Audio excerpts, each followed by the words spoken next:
Wait, we never picked another song, by the way. Oh, yeah. Send me another one. I'll send one to you.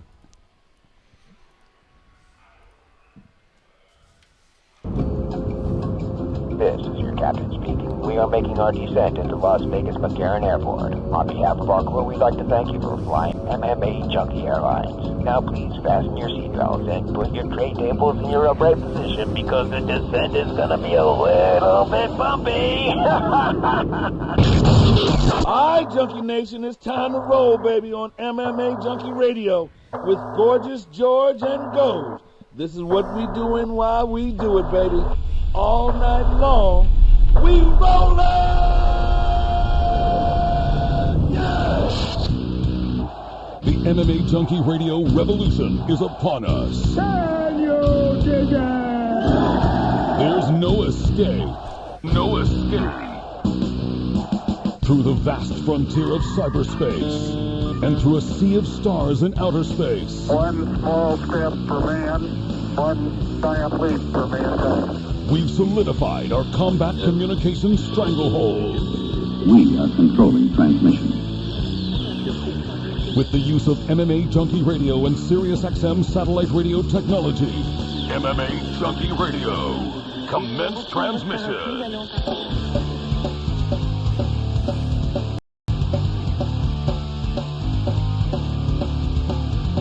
Live from MMA Junkie Radio HQ in the fight capital of the world, Las Vegas, Nevada.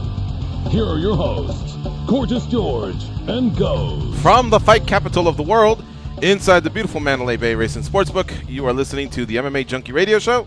I'm your host, Gorgeous George. With me, as always, is the devious and dastardly Goes. Our East co-host, back east, handling all the producing duties.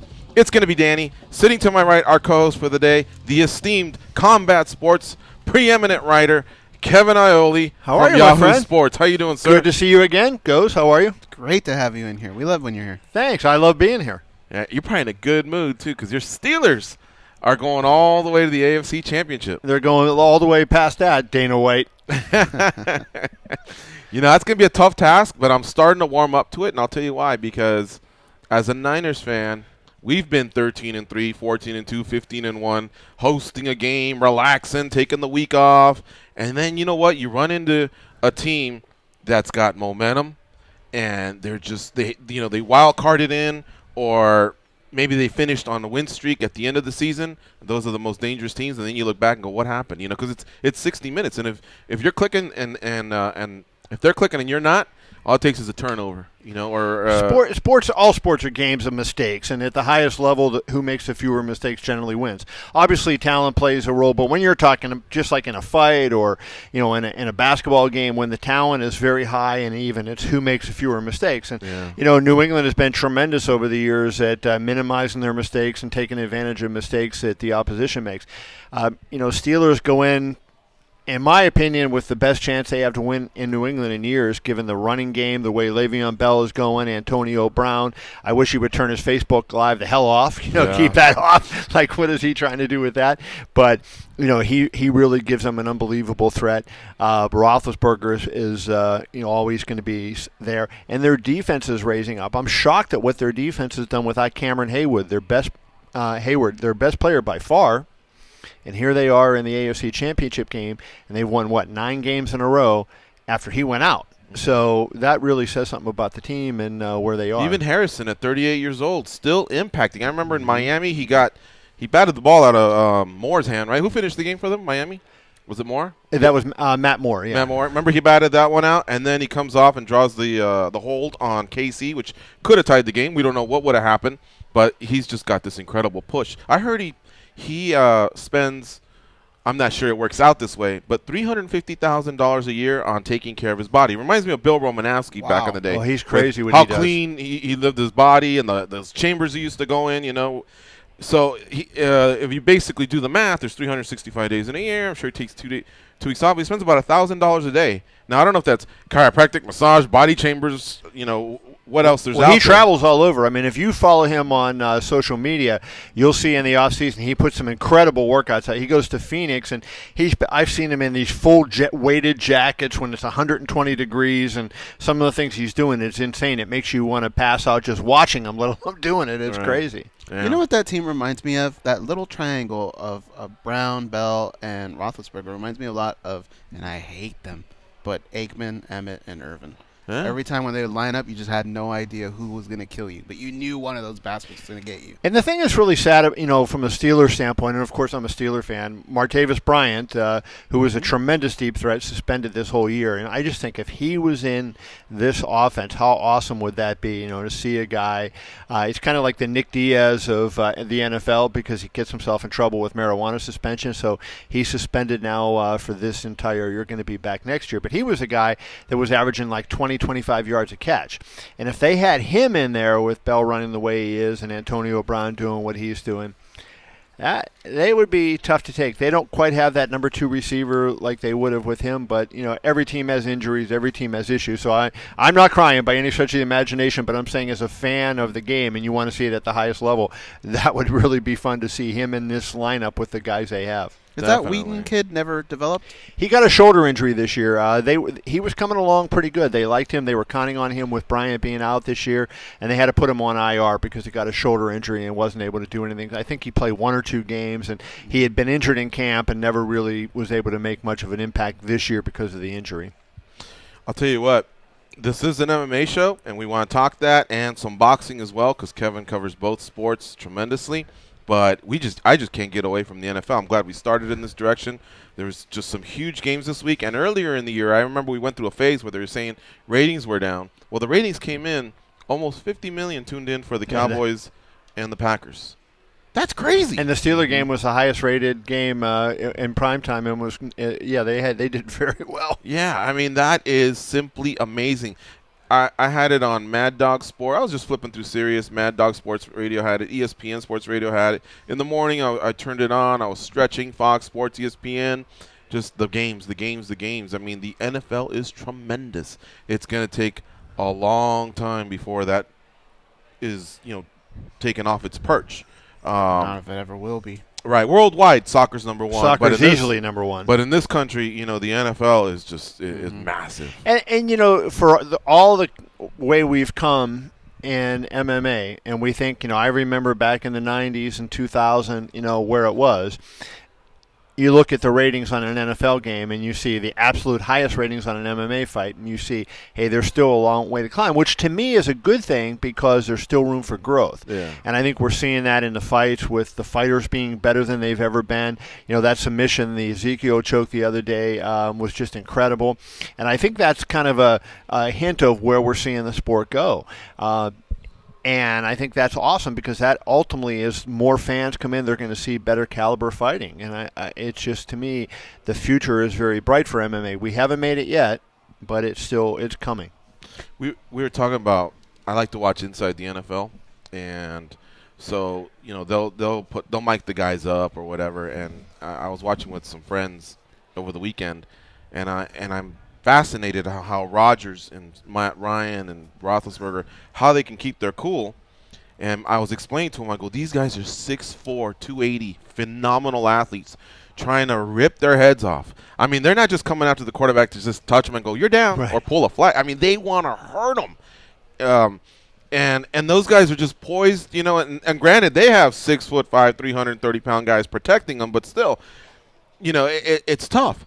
And I got asked this question by my buddy's nephew. He goes, why aren't those guys in MMA? And I go, they're coming. But we're still in the leather helmet stages of the sport. So right, give us a few more years. Give us literally 10, 20 more years. And those kids that may have tried out are going to maybe go out and go wrestle or try and box. And it has to start at its youth. You see, the young kids go 2 ways. They go where the money is and they go where the television is, right? And that's even true, like take college basketball. Who are the big teams? Like the kids, the top-rated recruits always want to go to the same group of, in basketball, it's, Duke and North Carolina and Kentucky and, that group of players. And in college football, it's Alabama and Clemson, and there's a small group of teams, USC, Notre Dame, that they want to go to. It's because they're on TV all the time. They get great exposure. And then when, they go into that sport in the first place because they watch it on TV, they see, and they know the money that can be made. I think as MMA evolves and there's more and more TV coverage, and I do believe in the UFC's future there will be multiple networks, just like the NFL has now. I think, Fox may retain some of the rights when it comes up, but I wouldn't be shocked at all if ESPN got a bit of it. And you're going to be able to see MMA in more and more places. And as the talent gets better, the money's going to get better, and all that, and that'll all push more of the great athletes to MMA. It's one of the problems boxing has had is some athletes that would have been boxers and would have been tremendous boxers. They go to the NBA or they go to the NFL, and you think of some of these wide receivers that are 6'2", 225. And my God, those guys are big too. Imagine them as a heavyweight in boxing, right? Imagine him as a heavyweight in either boxing or MMA. How amazingly good he would be if he was trained in it.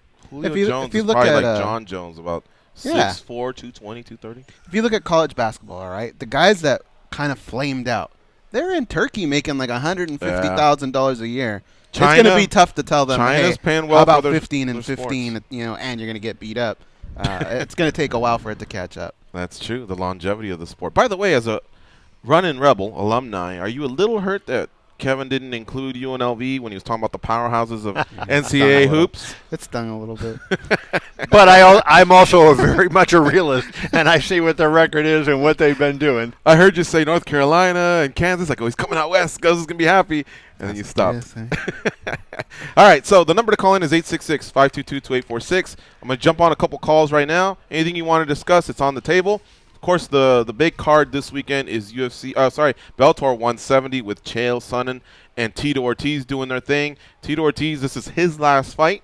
Chael Sonnen is coming back after about a 2.5-year layoff. So interesting there. They have a not a feud, but I would say just whoever Chael fights, he has a feud. Yeah, right? That's true. That's true. There's heat there, but it all stems from when they wrestled in college, and the fact that I guess both guys just reached big, the pinnacles of the sport. Maybe Chael, he didn't capture a world title like Tito Ortiz, but they became superstars. And I think what happens is when guys can talk a good game, I think there's also a rivalry between them. Right. And so Tito was one of the best early on. Chael, of course, became a master.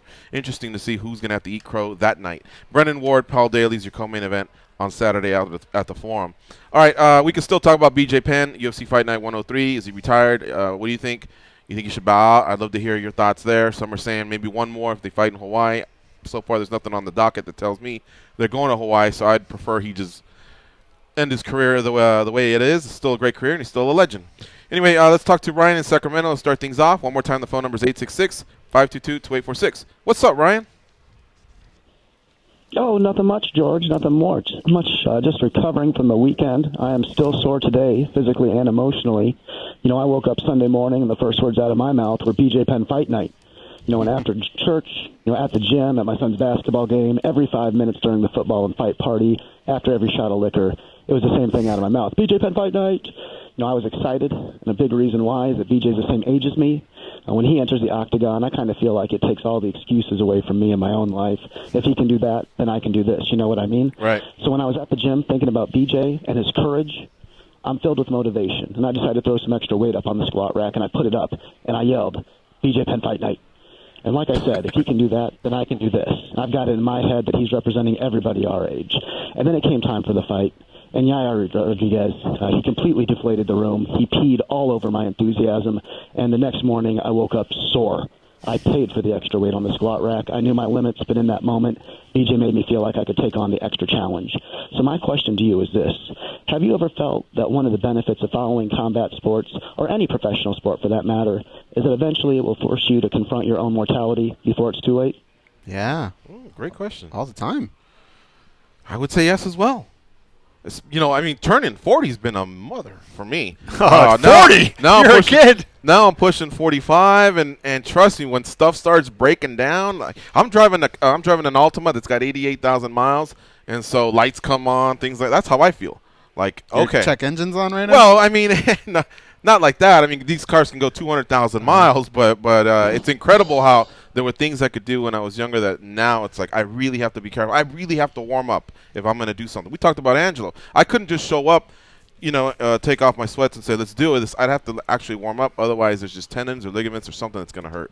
I have to take it real easy. I keep my ego in check, man. If they say bench this, I'll say take 10 pounds off. We'll work to that, but this is day one. I'm not trying to conquer the world on day one. Right on.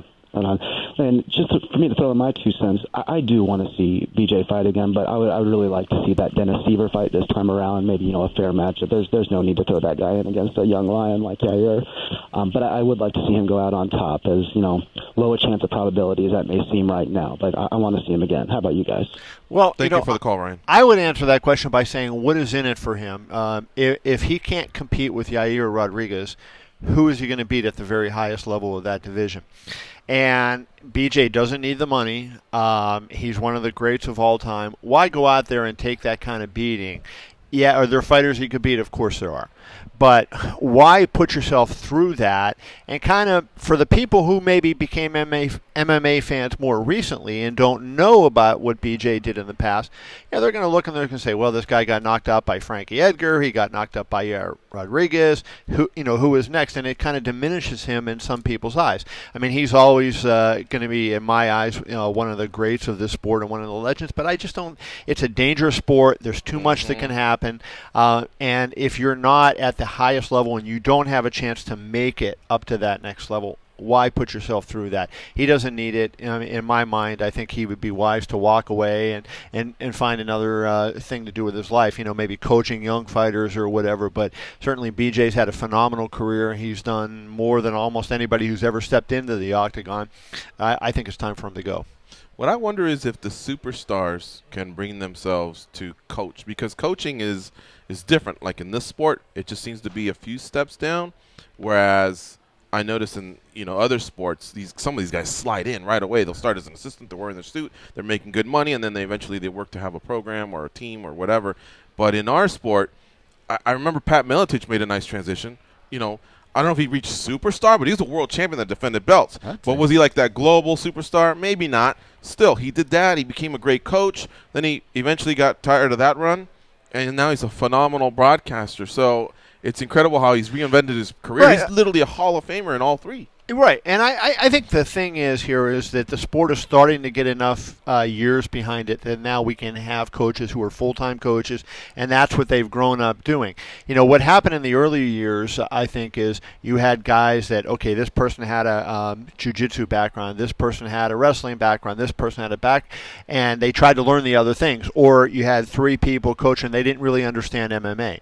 Now you're starting to see the MMA coaches come up, and the fighters a lot of times in the past, I think, trained themselves, and they figured the strategy, and they just worked on the finer points of, say, jiu-jitsu or the finer points of boxing with their coach in that discipline, but they were their own MMA coach. And I think now you're starting to see more and more guys come along who know how to put it all together and who are able, and so you're going to have this whole swell of coaches. And I think it's going to change things dramatically, because I don't necessarily think that the one thing that I think is going to happen down the line, I don't think it's going to be right away. It's going to be more like boxing, is that what Dana White has always said he wanted to see is that the gyms are going to be more for the fighter themselves as opposed to a team.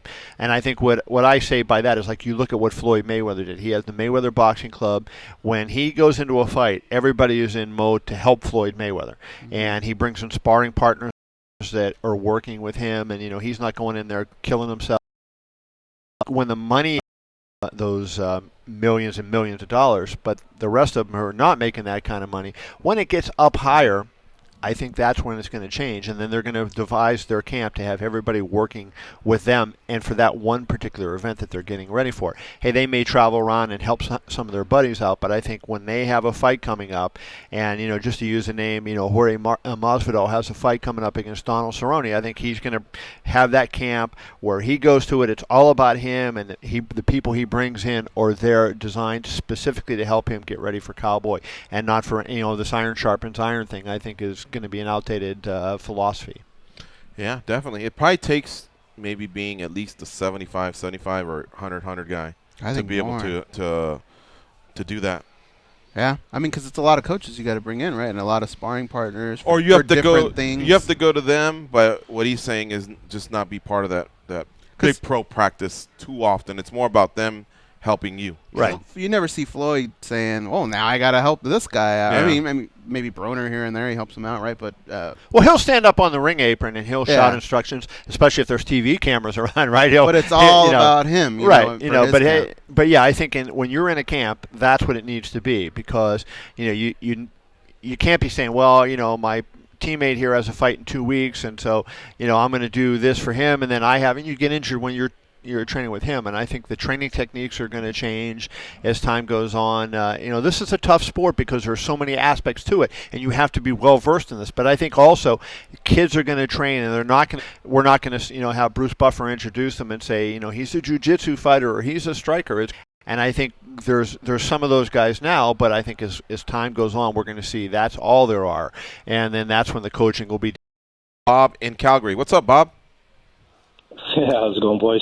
Listen, I had a question for Kevin. Seeing how you guys keep on talking Conor McGregor and Mayweather in here.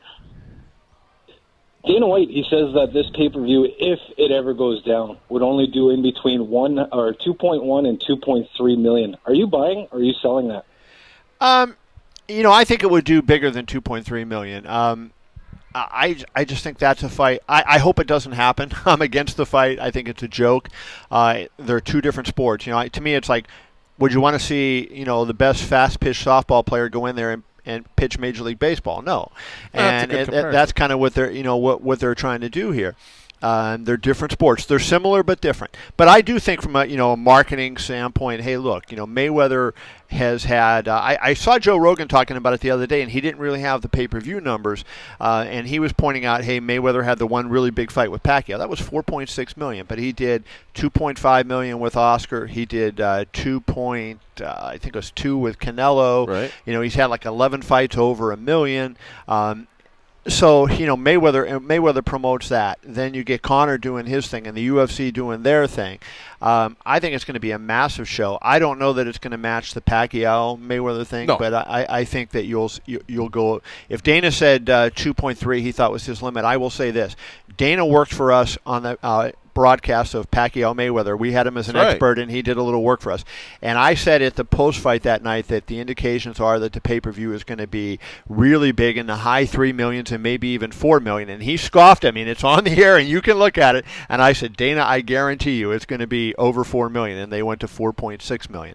So I think I got him on this one. If he's saying 2.3 million, and I hadn't heard that he specifically used that number, but if he's saying 2.3 million, I think he's low. I think it's going to be, tickle 3 million. I think that's going to be such a big fight if they do it that it would be towards 2 at some point, probably maybe Nate part 3. I don't know. I don't know what happened to UFC 205. That's what shocked me. I thought that was the first. That number hasn't come in yet. Yeah, it was 1 point. Or Dana said it the other day. It was 1.5. 1.5. Okay.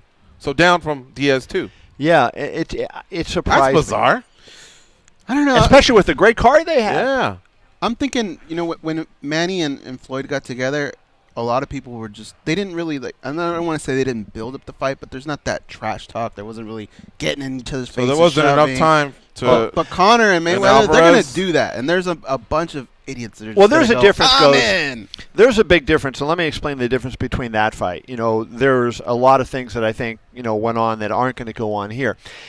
MMA still, as much as we love it, hasn't crossed to the mainstream like boxing has. There's people that are my age. I'm 57. There's people my age that they may not be boxing fans, but they know who the top boxers are, and they accept boxing as a sport. They might look at MMA and say, "Oh, it's that blood cage fighting stuff." They don't know really what it is. Kind of example of Meryl Streep at the Golden Globes. And so they look down their nose at it. So MMA is still on the rise, as I said earlier in the show. So as a result, when you have a fight like Mayweather-Pacquiao that fans were calling for years, and it was getting I told you guys on this show, everywhere I went, that's all people would ask me, are Mayweather and Pacquiao ever going to fight? You don't have that with Conor. MMA fans talk about it, the hardcore boxing fans, but the casual fan out there, they don't talk about it. So I think that's where the big difference is. I think it'll be huge, though, because it's going to, the two fighters themselves will promote the hell out of it if it happens. And please, I hope not. But they will promote the hell out of it. The UFC will promote the hell out of it. And I think you'll see that go out there where at some point it's going to be, I think, a high 2, low 3 type fight. Great question, Bob from Calgary. Gee, do we got one more time for one more? 30 seconds. What do you got? 30 seconds. All right. You basically said on Monday's call where you want to put the microphone in MGM's face and say, "What the fuck?" Well, I'm French. MGM's That's face. from Canada. I'll step you up. I'm going to say, what in the fuck is going on here? You got the world's biggest man, the heavyweight champion, and you don't want to book him till May? Guys, don't you want to make this $4 million back? Who's MGM's face? What did he say? Yeah, and why do you want to put a mic in front of MGM's face? No. Stipe Miocic. He's saying that he's not going to get booked till May. Oh, he's okay. the baddest man on the planet, and you don't want him to fight till May? What in the fuck are these guys thinking? Did I say that? No. UFC. Okay. Like there's an interview yesterday with Stipe, and he says that they do not want him to fight till May. Well, yeah, he's going to fight May 13th in Dallas. That's the fight that they want to do is it's not done, and who knows? And Stipe may not, but the fight they want to do is going to be Junior Dos Santos, May 13th. And my watch is ringing. Does that confirm it? Does that confirm the fight? It's from the UFC, but it's not from the man who could confirm it. So we'll turn that off. All right. But that's the fight they want to do. Now Stipe said he came out. He said on Ariel Helwani's show that he signed a new contract with the UFC that paid him $600,000 per fight, and when he fought Overeem was making $800,000 per fight. Now, of course, they make more because they get a share of the pay-per-view, right. and Stipe got that. But he was upset that, hey, look at these fighters. Most of the champions make $1 million minimum. They don't always have their contract to the commission that's the same amount as what they because there's a lot of times a secondary contract to promote the fight and do all that other stuff that pays them, and that's why, like when you guys on MMA Junkie run the purses, you say this doesn't reflect all, and that's what that is. So Stipe is upset. I don't understand why he's not fighting earlier, but I think it is availability. There's only a handful of guys he can fight, and so the Verdum-Kane fight fell out. The winner there looked like he was going to fight him, so they were setting up for that, maybe a early spring type fight. That fell out. Then Verdum, I don't know what his thought process was. He didn't want to fight JDS because if he would have fought him in Halifax, that would have been a good fight for the winner to go on and to fight Stipe. So I think circumstances have led to it. I don't like it, because I agree with our caller that I think. Stipe is one of the guys, and he's getting better, that you really like to watch. A full mixed martial artist. And he's such a great athlete. He has everything. But I think there's reasons behind why it happened like it did. It's tough, So they would have loved to have Stipe fighting before because I think they realize, he's the first guy in a long time, if not maybe ever, to have more than one title defense. Mm-hmm. Right. Well, the record's only 2, but yeah. All right, we're going to take this quick break. You're listening to MMA Junkie Radio on Sirius XM Rush 93. We got Kevin Iole in the house, and when we come back, we'll talk to former striking coach over at the Black Zillions. Now he's got his own team, Henry Hooft. We'll be right back. Went to the Apollo.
No, I can't do the read because my computer's down.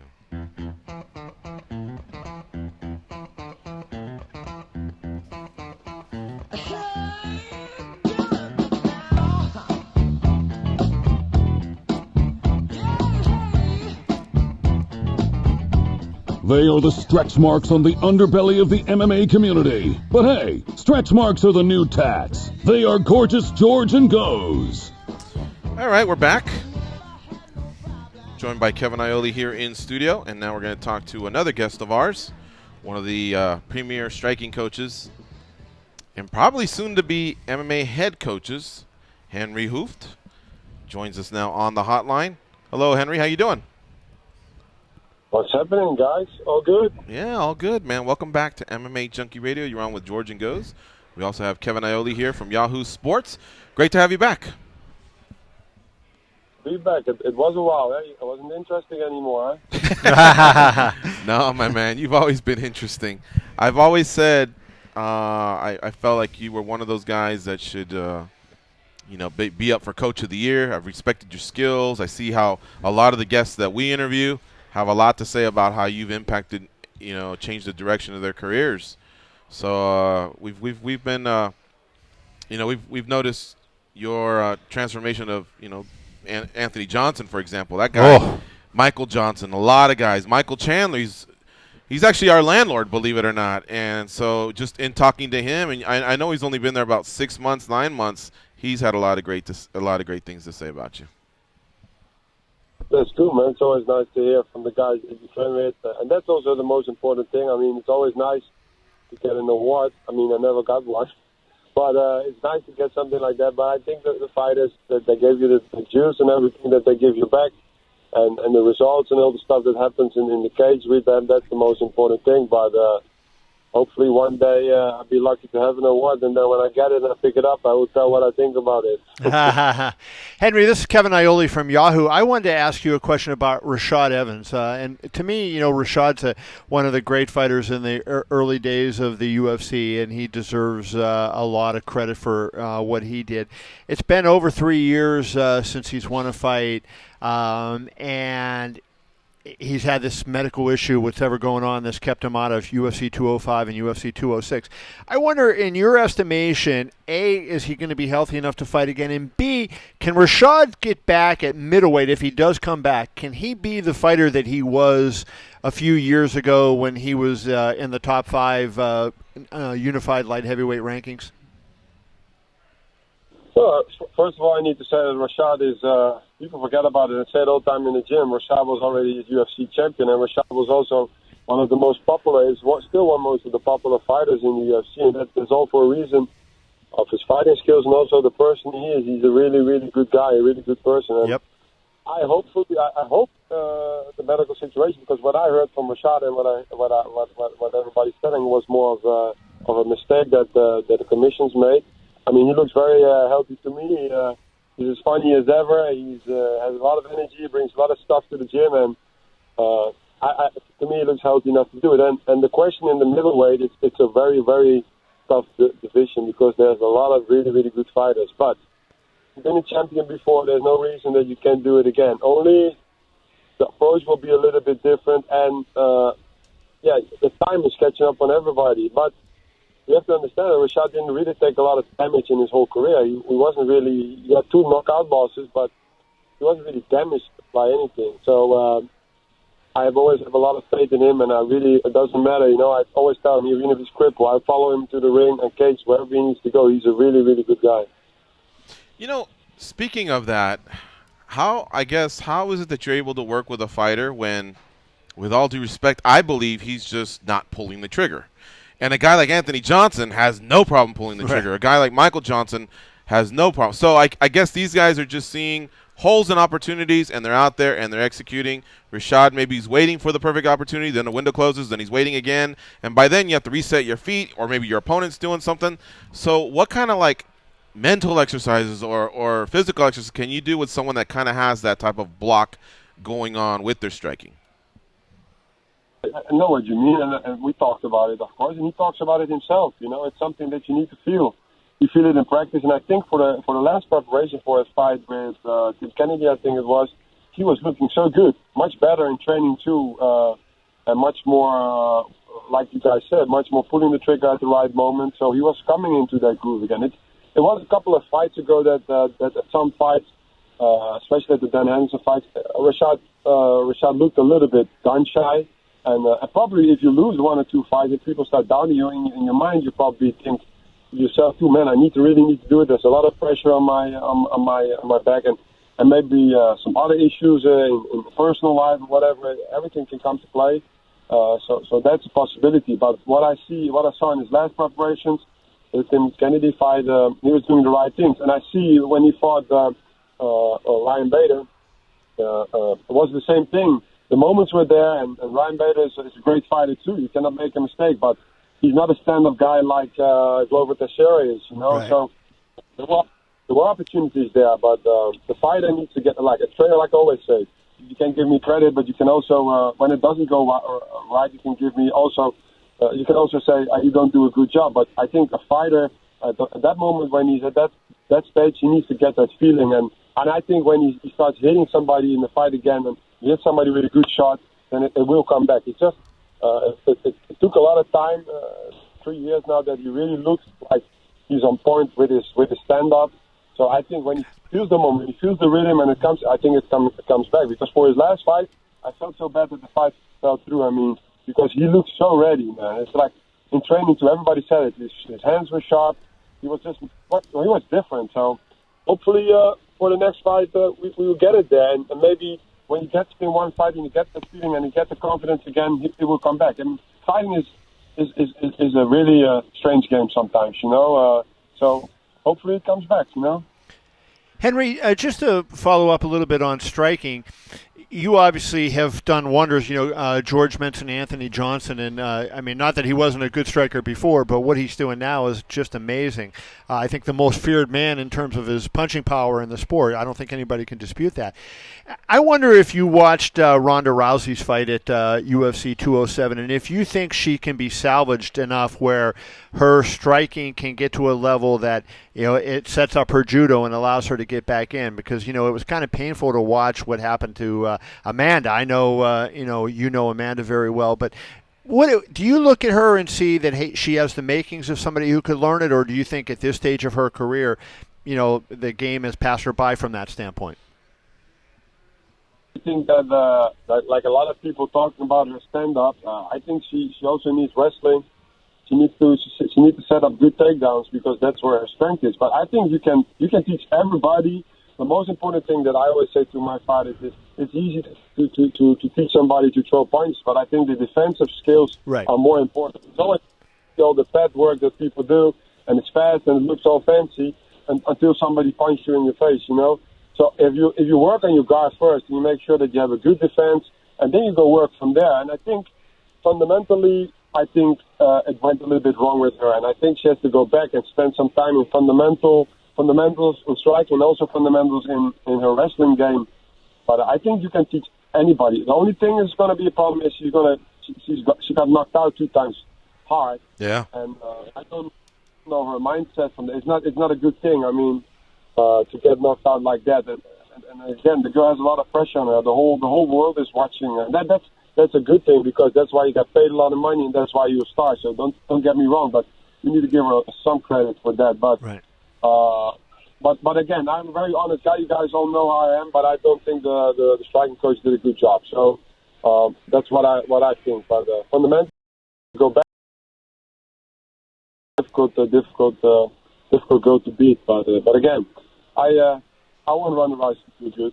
Does it impress you that, you know, when you look at Amanda and when she hits people, they're always right at the end of the punches, and I mean that, you know, her punches are just so devastating because I think she catches people right on the end. Does that impress you as a striking coach, and is that the kind of thing you try to teach? I mean, yeah, of course. I like to see punches like that. Very simple. Everything that's simple is difficult. You know what I mean? But it's so good that the range is good, the timing is good, the distance is good. She understands the distance, and that's because she always trained fundamental stuff from the beginning. You can see that it's very difficult to have a good jab or good trade, and that's why I work Anthony and me, Michael and me, and even now what I do with Chas Kelly and what I do with Michael Chandler. all the guys. I do fundamental stuff that's really going to work out in a fight, and I make sure that you don't get hit yourself, because you never win a fight when you get knocked out. So instead of just working only on doing stuff yourself, you need to know that the other guy or girl is going to hit you back, you know? So you need to be aware of that and go from there. And again, if you have a good guard, if you have a good guard, you can go far. And I think she has everything. She has a good guard, and she has everything. She has the boxing, so she's doing the right things. Henry Hooft, our guest here on MMA Junkie Radio. Goes, what you got? Henry, as a coach, which challenge is more exciting for you when you get somebody who maybe comes with a wrestling background and you build up their striking little by little, or the guy that comes in who has a striking background but you make those tweaks in their game? Which one's more exciting for you to do? Well, it's difficult. I mean, like for instance, now there's a young kid from Hungary in the gym, and he's a very, very young guy. He already has stand-up, but to work with him on the pads and just get him like some small details and see how fast he picks everything up is amazing. But it's also nice to see a guy like Michael, who was really a wrestler, or some of these guys in our gym, to give them the confidence in striking, because most of the time it's not only the technique, but it's also the confidence that you need to have. If you've never been punched in the face or punched in the head, then you need to learn that, because we have a stand-up background. We start kicking and punching each other when we are 10 years old. And you guys have the wrestling background here in America, so it's the opposite. So and that's why, again, I know it's boring, but that's why it's so important to learn a good defense, because, again, from there everything goes good, you know. But I mean, at this moment, I like wrestlers and teach them the striking, because it makes it a little bit easier, and don't get nervous when they go to the floor and everything, you know. So I'm working great with the wrestling coach that we have. He's getting so good now, Greg Jones. He's doing the right stuff. So we talk a lot about it, and I like the wrestlers. I like it. Henry, we're kind of on a roll here. You mind if we keep you for a few more minutes? Are you pressed for time, or are you all right? No, man, I'm in my car getting something to eat, but I can starve a little bit. If we can take this quick break, it's going to be just a couple minutes, and then we'll continue. We can take you to the top of the hour, because we want to ask you about your new team out there in South Florida. So if you're cool with time, we'd like to do that.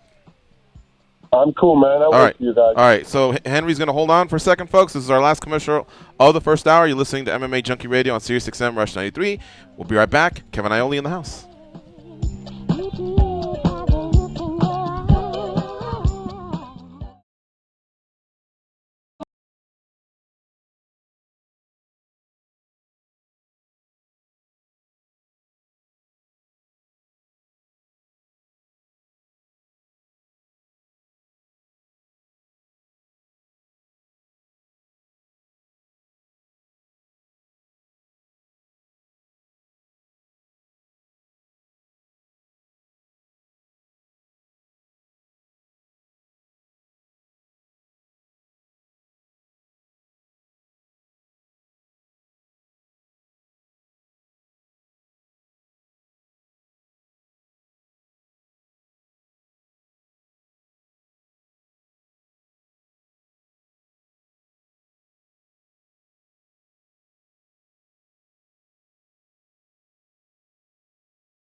Tell your boss to reschedule that meeting. Call your wife and tell her lunch is off. It's time for more MMA Junkie Radio with Gorgeous George and Goes. All right, we're back, and we're joined still by Henry Hooft, who has moved on from the Black Zillions and now has his own team. It's called Hooft Kickboxing. So I guess congratulations on that, Henry. Now this is your own team. You'll be the head coach of that team, or you'll be the striking coach of the team, and will you bring in a head coach? How's that going to work out? Now, first of all, I have Edge Kickboxing for a while already. That's my affiliation program, and that's my kickboxing system that I do in different gyms and everything. But I don't have my own team. That's not the way it happened. I left the Black Zillions, and also we didn't have a gym to train with. So I went to another place where friends of mine opened a gym. It's called Combat Club MMA, and we went training there. And I'm a part shareholder of that gym, so that's how we really went over. And I think I'm not really interested in having a team and being the head coach of a team. I think I want to make it more a gym for the fighters, individuals, because I want to train just more people than just one group of people. I want to work with the people that I really want to work with. So, like for instance, like a Freddie Roach or a boxing trainer, where people come in and I want to do striking with you, and I want to do it that. And of course, I have my fighters that already train from scratch, from Anthony, Rashad, Kamaru, Michael Johnson, so many people that I train, and we all train in groups, and we do our thing, but at this moment, I don't have a team. I didn't leave the Black Gyms to start my own team or to have my own gym.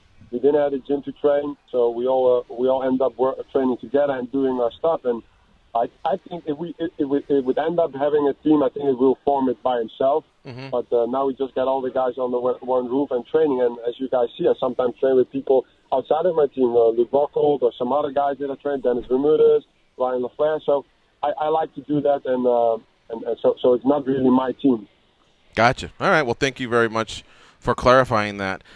We are actually talking about that. That's probably the future of mixed martial arts, is fighters who will have build a camp around them rather than have these super camps. Maybe American Top Team, Jackson, some of those might stand the test of time. I don't know, but some of them like that family atmosphere, but I think other fighters like more of the individual attention. So that's great to hear. All right, you said. I beg your pardon. Something. Uh-huh. Look, we have a big family feeling. It's all nice, but at the end of the day, there probably people end up fighting each other. So we have a good atmosphere. Otherwise, we would not be all together under one roof. And we train good, and we fight hard. So it's not that we don't want to be together, but just put it on a team thing. It's just a lot of drama and stuff. Well, now it's just open-minded. People want to train. People want to come over for a couple of weeks to do a camp. If you want to do it by yourself, we have 2 sessions sparring in the week. If you want to come to spar with the guys, we're open. We don't mind, because some people don't want to spar because they maybe in the future going to fight each other. Well, I just do it like we do in Holland. We just spar each other, whatever. And if I fight you a year later, it's nice. It's sparring, but it's not fighting. I always say it's nice to look at a nice painting, but it doesn't mean that I can paint it. So we can just spar each other and we see what's going to happen. Mm-hmm. All right, last question. We only have 2 minutes here. Eddie Alvarez, what kind of a relationship did you maintain with him? He spoke so highly of the camp, the Black Zillions back in the day, and working with you. But then when he moved back to Philly, he started working with Mark Henry, and obviously he has nice things to say about them. But I want to know, how have you left it with some of the fighters that have, wound up leaving South Florida? Contact with everyone, and especially with Eddie. I talked to him before the fight. I talked to him after the fight. So I have a good relationship with him. As you see, Ryan LaFleur, the people that left, I'm still working with all the guys. So, no, man. I mean, everybody did the right thing for themselves. You see it, they all did good. So I have a really good relationship with everybody. I never have any problems with nobody. And again, I had 6 good years. And now it's time for Henry Hooft. That's it. There you go. All right. Well, listen, thank you very much for letting us catch up with you. Always great to talk to you and pick your brain. So thank you very much for the time, Henry. Thanks, Henry. Good talking to you. Bye-bye. Okay, we'll see you. You can follow him on Twitter, @HooftHenry. Boy, he's really casual, about the – I think he gets it is what I'm saying. Like, it's not a blood bond. You're not in it forever. This is the type of sport where you can't allow yourself. Your career is so short, and the stakes are so high that you have to be selfish in a way. Right. And I think that's what Henry was trying to say, that you have to look at what's best for you and not what's best for your teammate. Hey, you try to help your teammates. Right. I'm not advocating that, but I'm saying you have to look at what's best for you because the money is getting big and your careers are short. You have to really be selfish and think about yourself to maximize what you can do. Yeah, I know a lot of coaches that get devastated when an athlete leaves, but it looks like Henry's got a good mindset for this. All right, so that's the end of the first hour. Got 1 hour to go. When we come back, we'll start off with Marco in Waco, Texas. Join the queue at 866-522-2846. We have Kevin Iole here in studio. We can talk football, boxing, mixed martial arts, you name it, basset hounds. You're a dog lover like us. We'll be right back after this break. Las Vegas turning.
right, here we go. It's the second hour of the MMA Junkie Radio Show.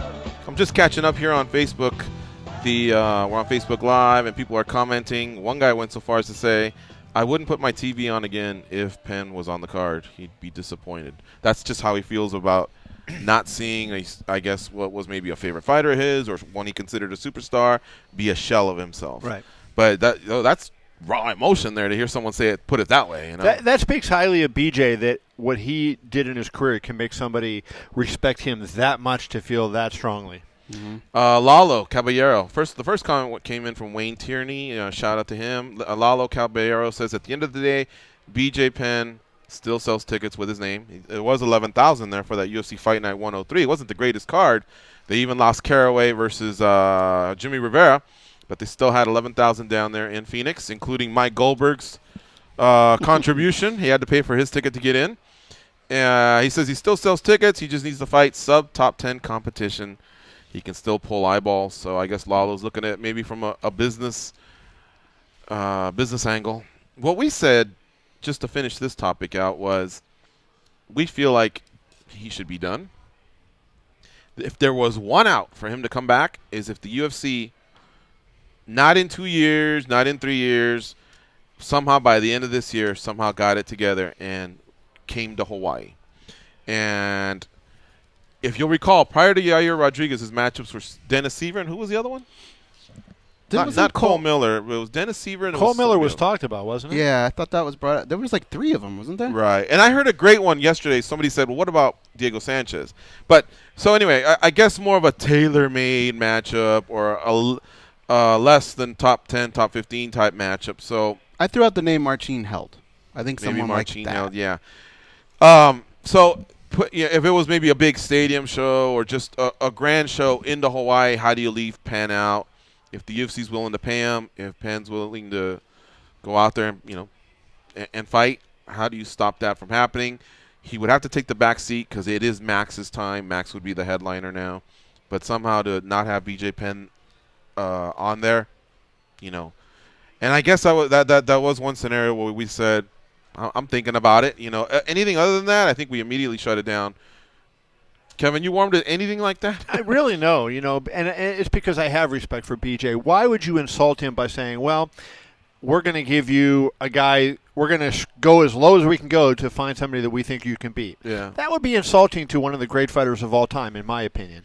I understand if there were going to be a show in Hawaii that, he would be desperate to be on that show, and the UFC probably would want him. But I think that they could honor him and make him a special ambassador and have him do things, if that were to happen, where he doesn't have to fight. Because all these talk about one more, they forget there's a toll that's taken when you get kicked and punched at, when we know that his skills to compete at the highest level are no longer there. And I just feel like that's really not fair to the athlete. I mean, he's a warrior, and he's going to want to do it, and especially if it's home, it's like, hey, I'm better than this, and I can overcome all these losses. But I just don't think at the end of the day, if you respect him and what he accomplished in his career, you don't want to, kind of demean him by saying, we're going to go and get the lowest guy on our roster that we think you can beat, and we'll put you in with him because we want to make money off you. I don't think that. Frankly, I don't think that's the way the UFC thinks, and I certainly don't think BJ would want to be pandered to that way. One more shout-out. Brian Bixby is saying, hey, guys, great show so far. All right, one more time. Gorgeous George and Goes here. If you're tuning in, we do this show daily, 10 a.m. to noon p.m. Pacific time, and that's 1 to 3 Eastern. And we're joined by Kevin Iole, who covers combat sports for Yahoo Sports. Member of the Nevada Boxing Hall of Fame. Aren't you in 2 Boxing Hall of Fames, though? No. Just 1? Okay. I tricked him into that one. Oh, okay. Well, no, you didn't. Well deserving of that one. And I think you're part of – maybe what I'm thinking is you're also part of the committee that votes on future Hall of Famers. I'm on the board, yeah. Mm-hmm. And he's been covering combat sports for a long time as well. Do you for a while there, you were kind of one of those guys that was putting out numbers for pay-per-views. Is that something you enjoy, kind of being one of those – I don't know if you call it predictors or if you have your algorithms or just have maybe a great source. I would say that I am really good at predicting, if I do say so myself, pay-per-view numbers. I'm not always right, but I have a pretty good sense of how big a fight's going to be. I also have a little formula over the years that I've set up that I can kind of gauge how a fight's going. But at the end of the day, if I put out a number, it's not because I guess that's what the number is, and it's not because my data shows this. It's because I've talked to people in the industry and said that's out there. Now, UFC doesn't like their numbers being out. So it's harder to get the industry people who know what the numbers are. Like DirecTV is the easiest one to get. So maybe I should explain briefly how you can estimate the number, because it's what HBO did for years. We can write it down. All right. So here's what happens. DirecTV is the best example, because the night of the fight, you know exactly how many people bought it. You have so many cable companies across the country that their results trickle in, and they don't have the ability to, on the night of the fight, tell you, we sold 300,000 or we sold 500,000. But usually the cable companies, and it's referred to collectively as in demand. There's a company that all those cable companies come under, in demand. They generally result in about 50 to 55% of all the buys. Then you take DirecTV, and they result in about 30 to 35% of the buys. And the reason on the change there is Dish Network, if it's a really, especially more so in boxing, if it's a heavily Hispanic fight, Dish Network is popular among Hispanic people. That will push their number up and DirecTV's number down a little bit. But DirecTV is usually roughly 30 to 35%. So if you get a number on a show, you can look at it and say, I know DirecTV is 32.5%, in that range of this total number. Then you can then extrapolate out and say, this is a pretty good estimate of what the pay-per-view is. So I don't put numbers out there unless I have spoken to people. Before the fight, if somebody asked me, I might say, yeah, here's the number, and put that out. I used to get a Nielsen subscription, and believe me, those Nielsen rating subscriptions are really expensive. And all that ended up happening when I would put numbers out, people would ask me, what was this fight or what was this show? It would just cause Twitter wars. And so I quit paying for the subscription, and I didn't do it anymore. People don't understand the numbers, and they don't know what they mean, and so it's hard to explain it in a 40 character limit. And I don't think as a story it's all that appealing to too many people to really have to go in and explain all that. So I just really kind of stayed away from the TV ratings unless there's something extraordinary, and then I get that from the particular network. Like I did a piece on Ronda and Amanda's undercard on Fox Sports 1 did a really huge number. Yes. And, you can go back and you can compare it to what it did in the past on that same date and how the numbers were. And so it kind of shows you relative interest in the overall card. And then from a pay-per-view standpoint, I think, that you get a sense, too. Hey, if there's all these people buying, they're getting ready to tune in because they want to see that pay-per-view, and they're going to be there. So, you generally don't have a really high prelim TV rating and then a low pay-per-view. It's going to be, they usually trend with each other. When you're coming up with the feel of what you think may become a massive card, what are some of the factors that come into play? Like, when is like the cutoff? Like, is it the weigh-ins? When do you get that final feel? Well, I think the weigh-ins certainly give you a good thing, but here's what you end up seeing. You do your stories during the week, and you can tell, is there a little more traffic on your story than on average? Are you getting more social media questions? I tell you, like the Mayweather-Pacquiao would just roll her eyes. I'd be at the gas station filling my tank up. People would come up to me and say, hey, what about the fight? What do you think's happening? Be in a restaurant, and people would come up to you, and we're eating, Betsy and I are eating dinner, and people would come up and they would ask me about the fight and what I thought. And you could just tell there was that kind of buzz in town. You notice here, if you have a fight at T-Mobile or really at MGM is a better way to see it, you see all the fans coming in too. And, when McGregor's fighting and all the Irish fans are in, and there's that palpable sense of excitement that maybe on some shows you don't get. It's going to be a 300,000 pay-per-view, and the usual hardcore people are there and have that, it's not like a circus atmosphere. But I use, kind of a lot of things, plus feel. I've covered it for during the day. On boxing, you can tell a lot by who covers the fight, because there's a very small number of people who cover boxing matches on a regular basis. And if you have a pay-per-view fight and all of a sudden you see all these people coming in, that usually gives you an indication that, this is going to be pretty good because it's getting more coverage than normal, and it's going to be MMA. It's like there's such a dedicated crew of media that that's maybe not the easiest way to go about it. But still, you still get that, hey, if the New York Times is writing about you, if the Wall Street Journal is writing about you, that's at a second level, and then that's another hint. That big board up there, how much does that factor into what happens? In other words, NFC championship, AFC championship, or even things like the Oscars, how much does that play into it? Well, you mean going against them directly on the air? Yeah. And is it a big enough factor? The NFL football obviously doesn't hurt them because it's the next day. But they do get hurt. I remember a Pacquiao fight a couple of years ago. The Miami Heat and Celtics played a Game 7. And they held the time of the fight back to let the game get over. But they lost sales because, that was going on. So that is a very real problem. Dana always says, hey, there's always going to be competition. You just go what you go and hope that you have a good enough product to get people on there.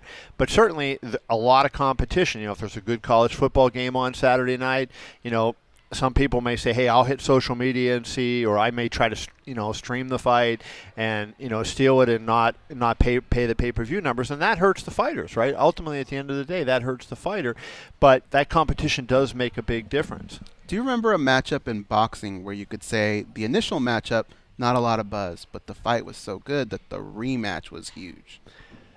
Yeah, not off the top of my head, I can't think of one. I guess, maybe a series of fights that I would say would be the Rafael Marquez-Israel Vasquez series. When they fought, they were two guys like everybody in boxing knew this is going to be a sensational fight, and it was on HBO.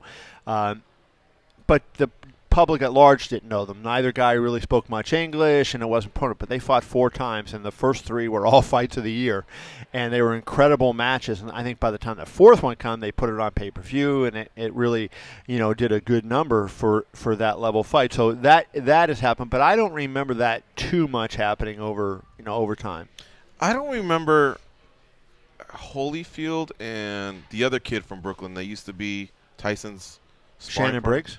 No, he became a world champion. He served in the military. He signed up, remember, for a Riddick Bowe. Yeah. I thought the first time was just, okay, Holyfield was always going to be a big name because of the gold medal. But I thought Riddick Bowe was just Tyson's training partner. But I remember they fought a second time, right? They fought three times. Is that Fan Man? I thought subsequent to that, it got really big. But going in, it wasn't as big. The first fight between them was one of the great heavyweight fights in boxing history. I mean, no question about it. I mean, the 10th round, I think it's on YouTube. People can find it. That 10th round, if you say there's no action in boxing, go to the 10th round of Holyfield-Bowe 1. And it was just an amazing, it looked like Bowe was out at one point, Holyfield was out at another point. Just incredible action. But they were both, going into the fight. Hey, Riddick Bowe was an Olympic silver medalist. Evander Holyfield was a bronze medalist who really had kind of gotten screwed. Should have been the gold medalist, but he got disqualified for no reason. That was a controversial thing in the Olympics that year. So you had two guys that were really... Holyfield wasn't a gold medalist? No, because he got disqualified. Kevin Barry, who is now a trainer, lives in Las Vegas. He was fighting from New Zealand, and Holyfield was fighting Kevin Barry. And he got disqualified for hitting him on a break, but it was... If you watch it and you see it, it's on YouTube. Okay. I mean, it was a very controversial decision, and he should not. And I think Kevin has even said that Holyfield shouldn't have been disqualified for that. And Holyfield was en route to winning the fight, and so he would have been a gold medalist that year, but he wasn't. And the very next Olympic, Bowe came in, and Bowe lost in the final, the gold medal match, to Lennox Lewis. So, when Bowe and Holyfield finally fought in 1992 at the Thomas and Mack Center here in Las Vegas, that was people knew going in it was going to be a really good high-level fight. Maybe they were surprised because you never can expect one of the greatest fights of all time, and that's what they got. But people knew at that point that was a really big fight. I think what I'm thinking of more than anything is when we went to that fight, tickets were available fight week. And the next time, they were like double. Right. Yeah, that one went through the roof. But I'm testing my memory here because that was literally early 90s. And I also remember one of the narratives just being still that's Tyson's former trainer or well, they weren't sparring actually partner. sparring partners, but they No? both grew up in Brooklyn. But the interesting thing about that, I think it was the second fight between them. They were going to fight on a Friday night, and Bo and Holyfield was going to be at Caesar's Palace, and Tyson and Buster Mathis were going to fight at the MGM. So you had this crazy scenario. Both fights. Now, Buster Mathis and Tyson, if I remember correctly, was going to be on Fox. I think it was on Fox. Yeah. And the the Bo Holyfield fight was going to be on pay-per-view.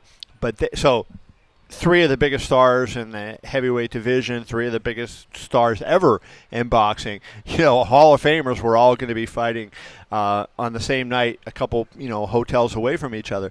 But then there was an injury, and the Bo actually, it turned out that Tyson got injured, and they had to cancel the fight and push it back a few weeks, and so they didn't have the head-to-head matchup that they could have had. But that would have been kind of like having, UFC fighting at the Staples Center and Bellator fighting at the Forum on the same night. Yeah. Mm-hmm.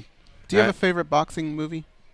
Favorite boxing movie? Raging Bull, I guess I would say. That was Jake LaMotta, pretty amazing character. How far down is Rocky or the Rocky series? I love the Rocky movies. Okay. Yeah, no, I love the Rocky movies. And the Rocky 1 came out when I was a senior in high school, so I'm always, and I love the soundtrack to that, and watching Rocky bang the meat in the locker there, so that was a good one. Did I say something bad, I think? No.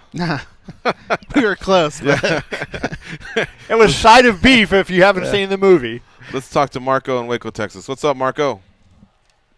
Marco from Waco, ¿qué pasa, datos? And Kevin Iole. How are you, my friend? Hey, muy bien. Hey, you brought a point earlier that, you got a lot of high-level athletes that go to football, baseball, whatever, I always made that counterpoint that, we got all these type A athletes that don't come to MMA because of the money. But then, at the same token, you got hundreds of college kids that are on Division I football that never make the NFL. Right. Yeah, NBA, Major League Baseball. We got hundreds of people that are like high-level boxers that never become champions, kickboxers, multi-fighters.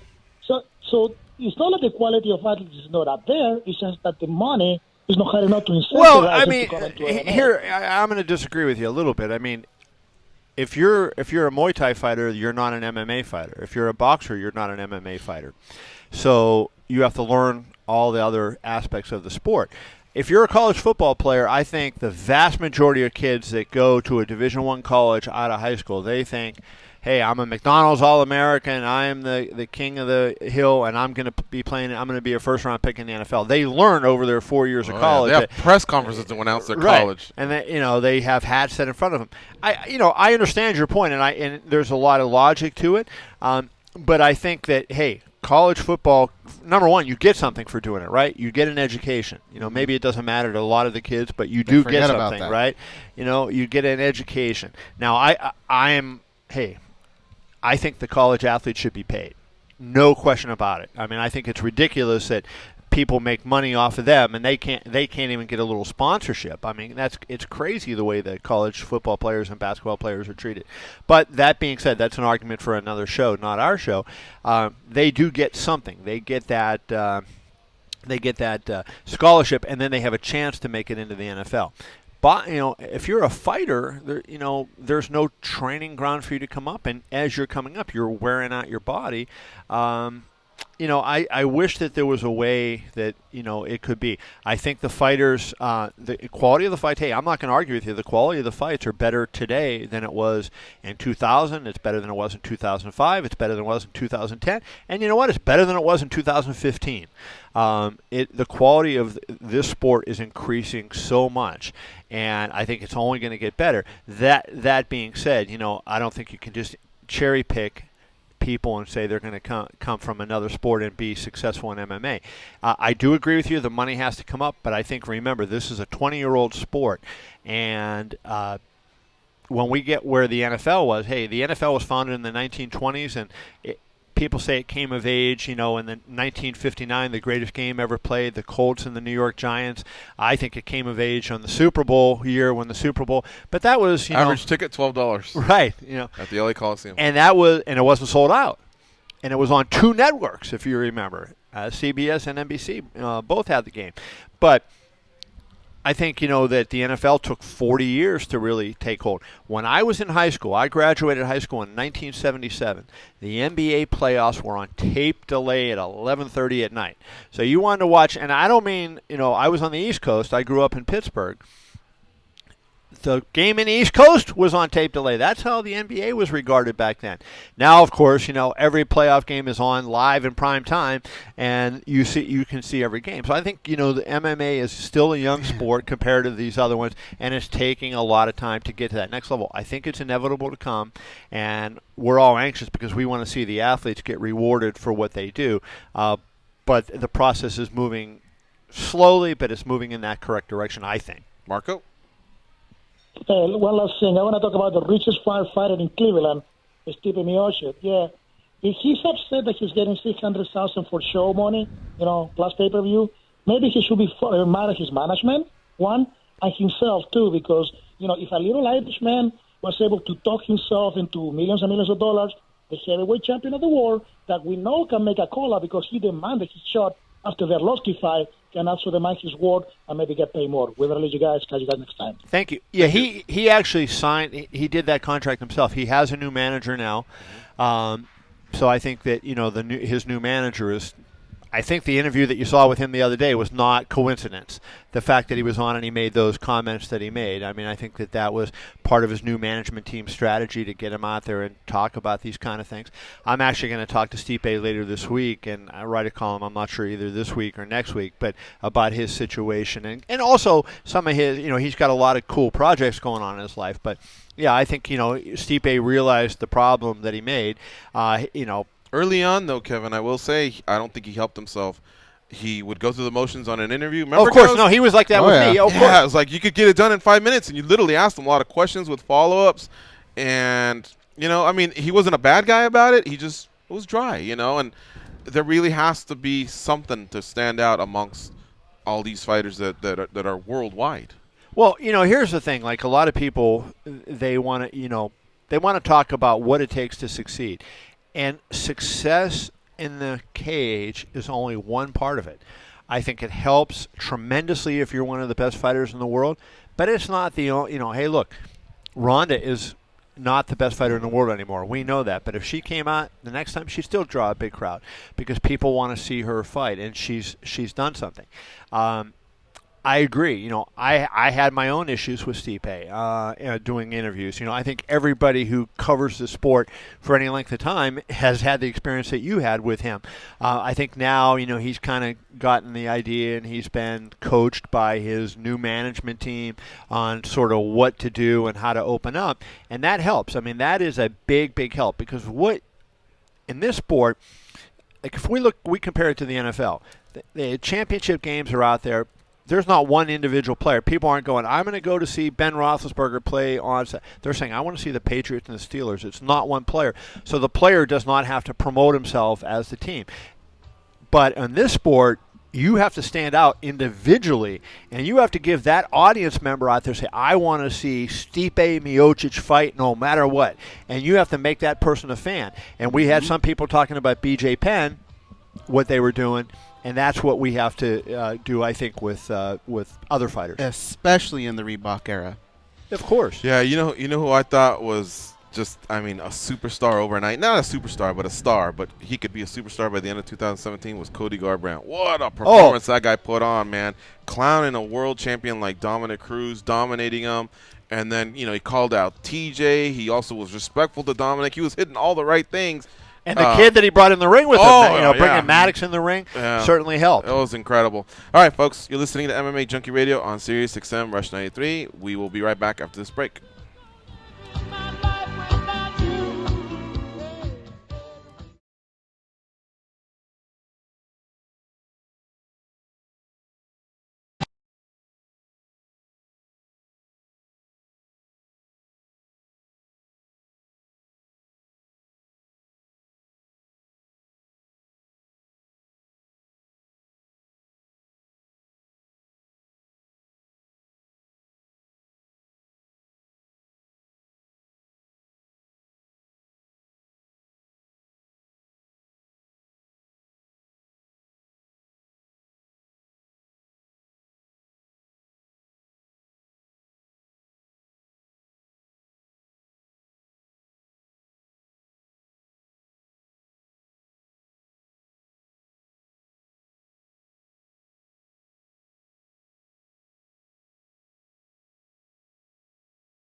They can drink Mentos-flavored Diet Coke without their stomachs giving a single fuck. They are Gorgeous George and Goes. And this is MMA Junkie Radio. All right, we're back. We're coming down the home stretch of another fine edition of MMA Junkie Radio. Goes booked Frank Trigg for Friday. Frank Trigg will be our guest co-host on Friday. We've been on fire here with the guest co-hosts. Yeah. Kevin Iole sitting next to us today from Yahoo Sports. Give him a follow at Kevin I on Twitter. Brett Okamoto was in yesterday from ESPN.com.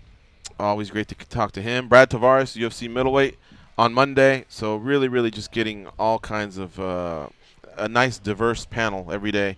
Not just us two Muppets, like I like to say. Kevin, I like to be silly. Here's a silly question. Your editor goes, hey man, you need to deliver a piece right now. You know, who in your black book do you go to get an interview that you know will stir up and get a lot of comments and a lot of traffic? Would it? I'm thinking like maybe Floyd or Dana, or would it be outside of combat sports? Or no, let's just keep it within combat sports and outside of combat sports. Keep it within. I mean, the obvious answer is McGregor. Right? Okay. You can get McGregor, and, even over Ronda. And Ronda's not talking. It would be Ronda and McGregor, I think. But I even think McGregor now, because Ronda doesn't usually, trash talk unless, she kind of has a fight and she has something going on. I don't think if I got her on the phone today and talked to her, I don't think she's going to, she might talk about her, her need to improve or her goals in the future. Or she, and hey, if she says I'm fighting again or I'm not fighting again, if she addresses her future, that is a big story. But, that I don't think that's the question you're asking. You're saying, get things stirred up. McGregor is the best at that.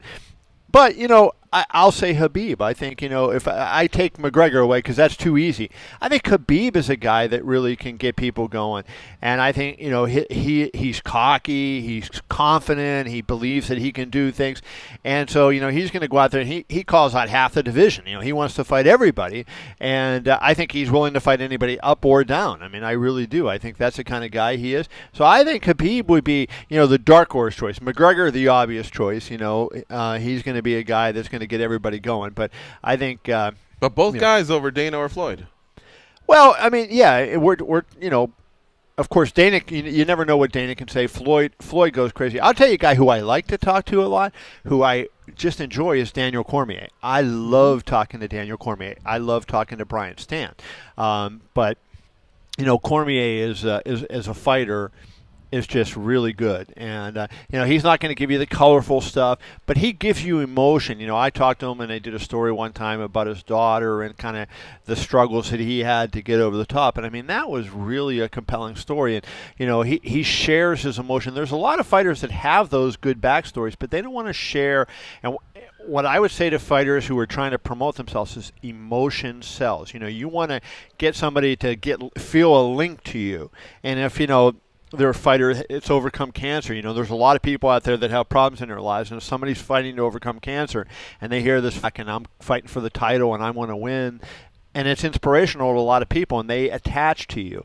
And I think as long as fighters share their emotions, and, you have to go beyond just the fight realm, because if you stay in the fight realm, I'm going to beat George, I'm going to beat Goes, and that's when you're just going to stay in that small group of the hardcore fight fans. But if to make the kind of money that Conor makes, that Floyd makes, that Ronda makes, really, I was going to say 8 figures, but in Floyd's case, 9 figures. I mean, you really have to go outside. He hasn't made 8 figures in 20 years, or what do you say? You have to go outside of the main there. And so I think that's the thing. Use the emotional aspect of your life to kind of make people connect with you. Yes, and I'll tell you why. I know Joey Odessa, the esteemed odds maker, will come on the show and he goes, don't pay attention to the countdowns because they make you sway your picks when you're doing your parlays or whatever.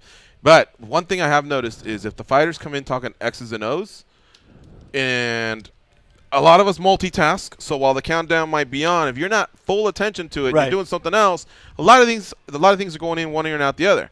But if you start to hear Bourdain or whoever's doing it that day say, but before he took on this camp, his house burned down or whatever. Right. And there is a story. You drop what you're doing and you tune in.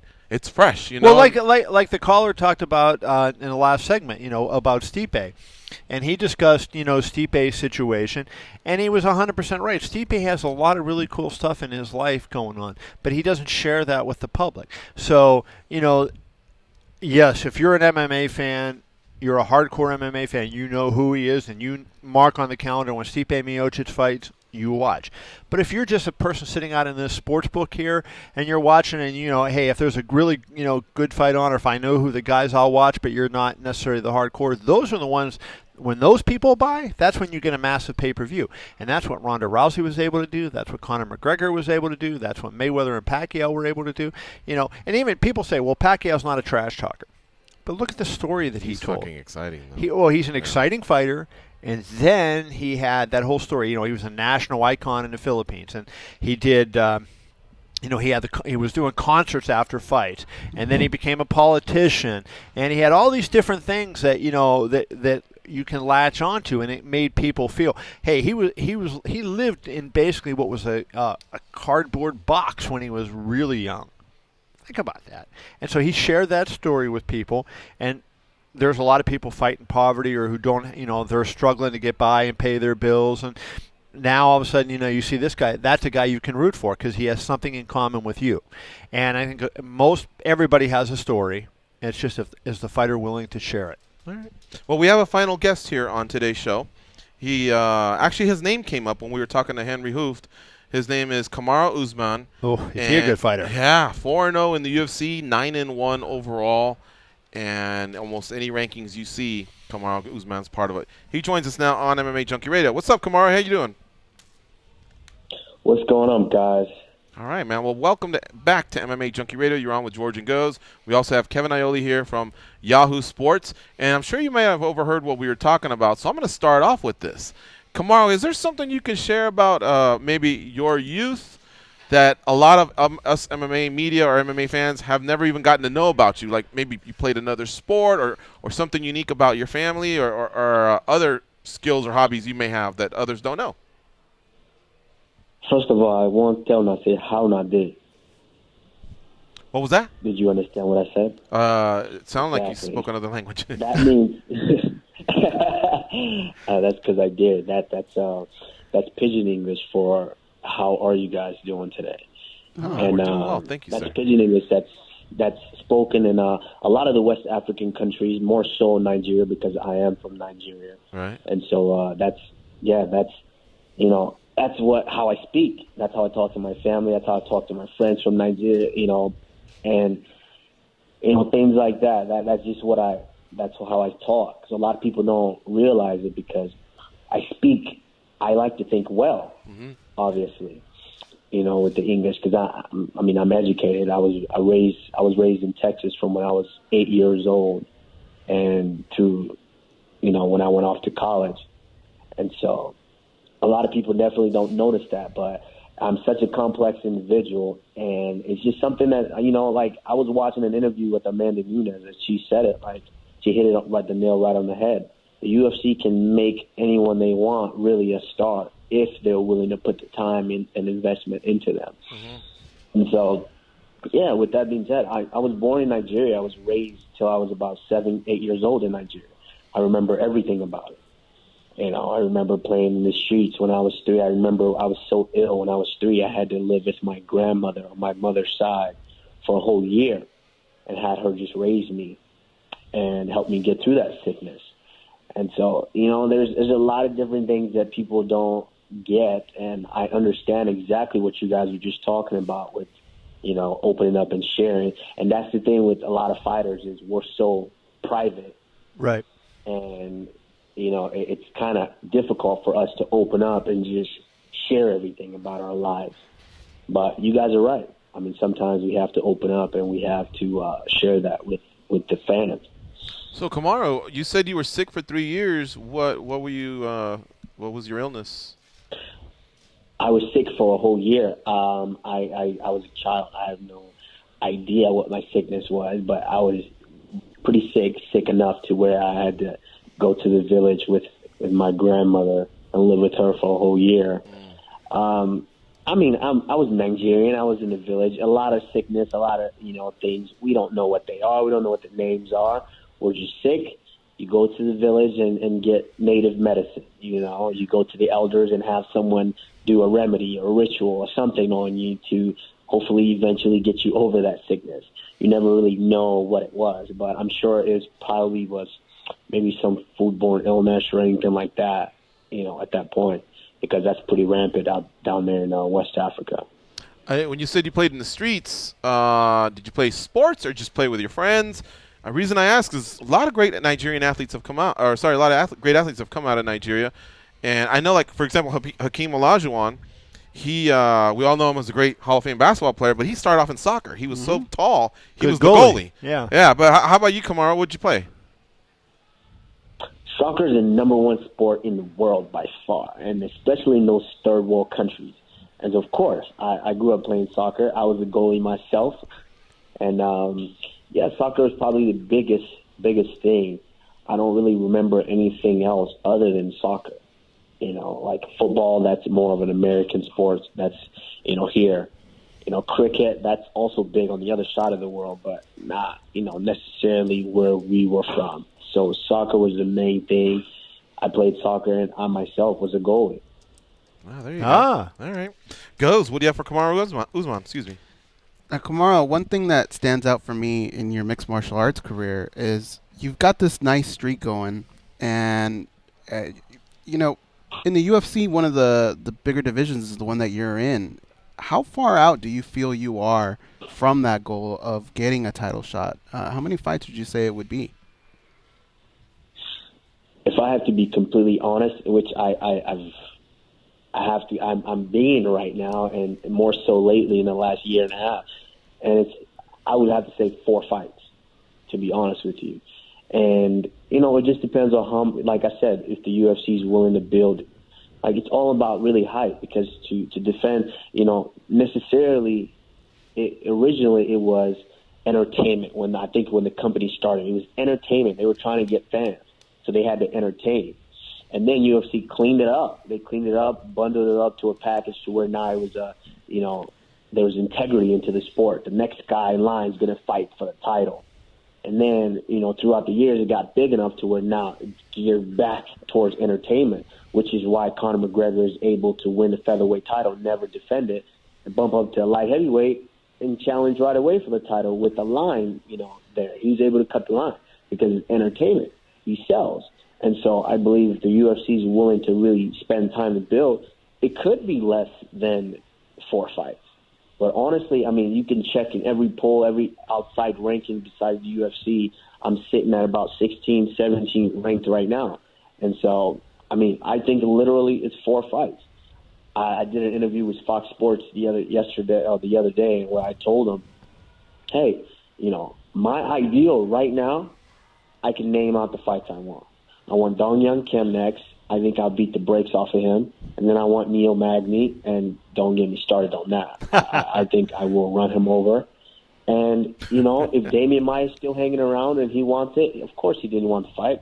I already, asked him for the fight. If he wanted to make easy money, he felt that I was easy prey, then why not take the money?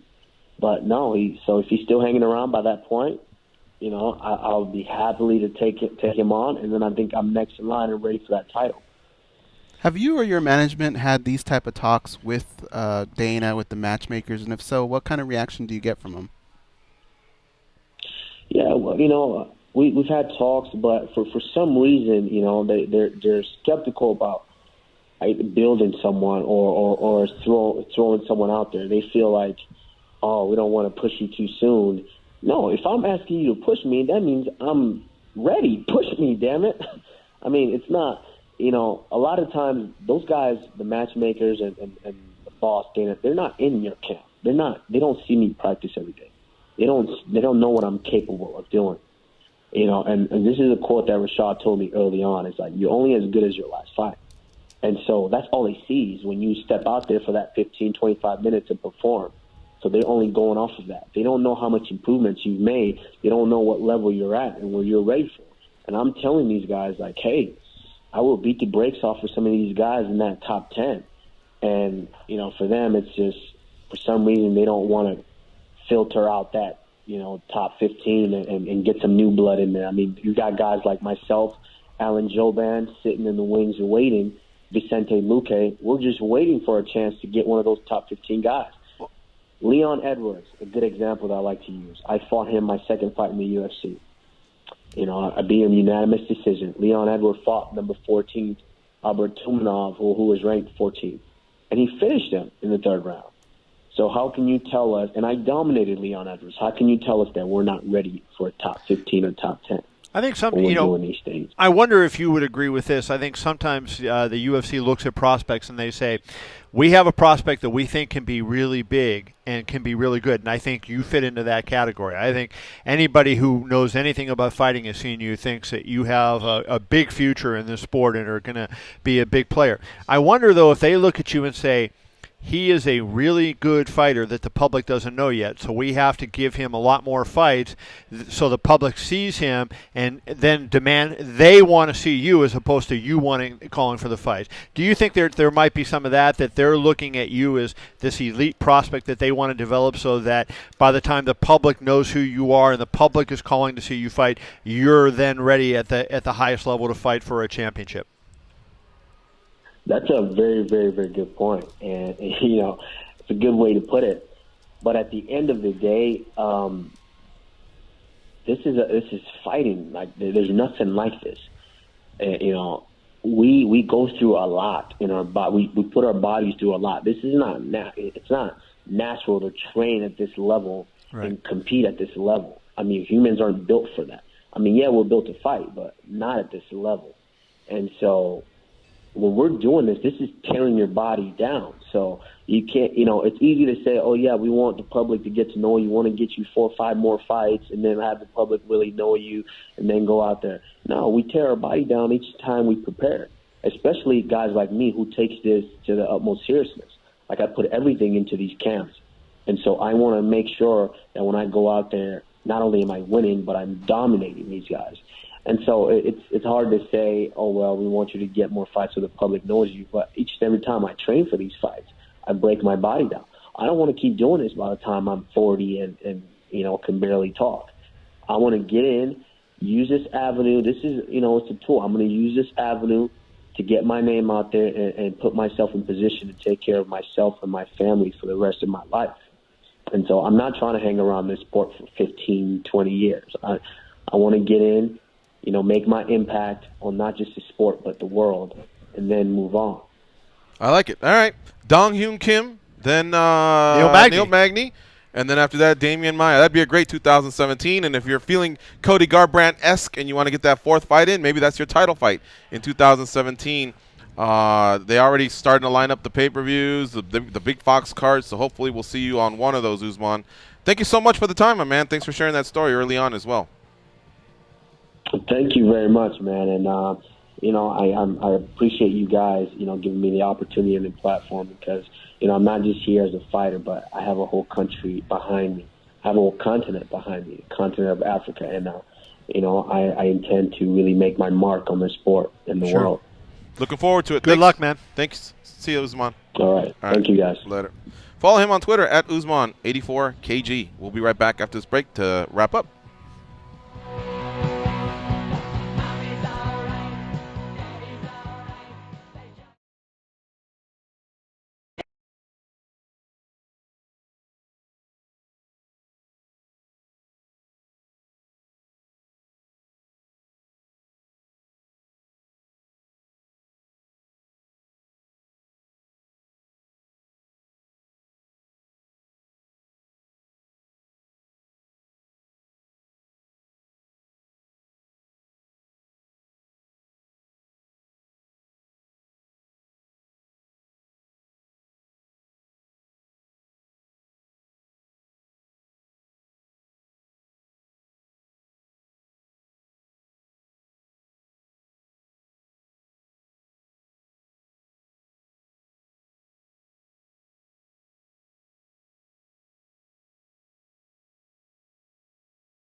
Okay.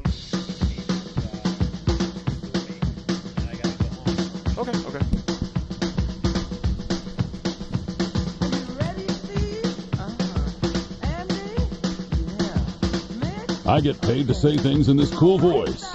They get paid to be lame. Here are Gorgeous George and Goes. Danny, the producer, check your VX, please. And I want to thank Ali for setting up the Kamaru Usman interview. I also want to thank myself for setting up the Kevin Iole co-host gig.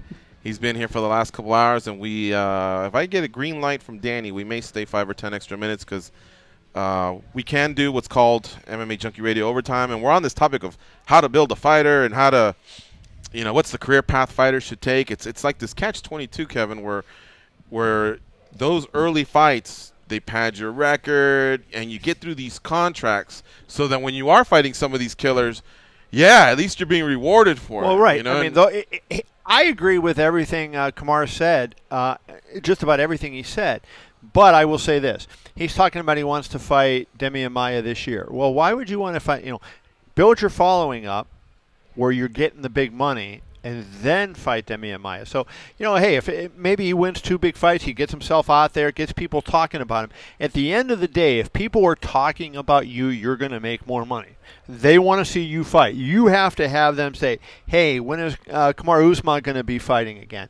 If they're asking that, if they're texting, tweeting to Dana White and calling for you and saying they want to see you fight, and when are we going to see this fight? That's when you're going to get paid more. So I think, as we were talking off the air, hey, go out there and use your time wisely. Right. Promote yourself. Go out there and, call. The worst thing to do, and I think somebody referenced it on the post-fight shows Sunday night. I think Kenny Floria might have said this, is, who do you want to fight next? Oh, I'll take whoever the UFC says. Mm-hmm. Have somebody you want to call out. Mm-hmm. That's my boss. He'll decide. Yeah. Right. And if you say Dana's the boss, there's no heat on that, and then the people go, whatever. But if you say, hey, I want to fight Demian Maia, he's a bum, or I want to fight Neil Magny, and I'm going to, tie him up in knots, whoever it is, people get into it. Right. You don't want to be fake, and you don't want to just trash talk wildly, but I think you have to build a little heat to get people interested in your fight. Tell them why they should care about you. And, hey, I think that is the way to make the money in this sport, unfortunately. All right, so folks, listen, this show's going to end in about 1 minute.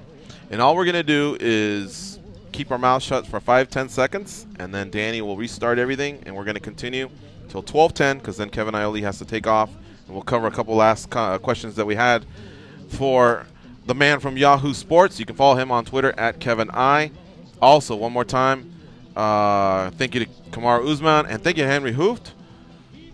Enjoyed talking to him. Tomorrow we'll be joined by Gilbert Melendez. We'll be talking more about Combate. And quick correction on Combate. Combate is tomorrow night, Thursday, at 8 p.m. Eastern, 5 p.m. Pacific. We'll be live tweeting during the show, and we'll be turning on the camera and having our instant reactions to what we're watching. So why don't you join us tomorrow as we watch Combate 10.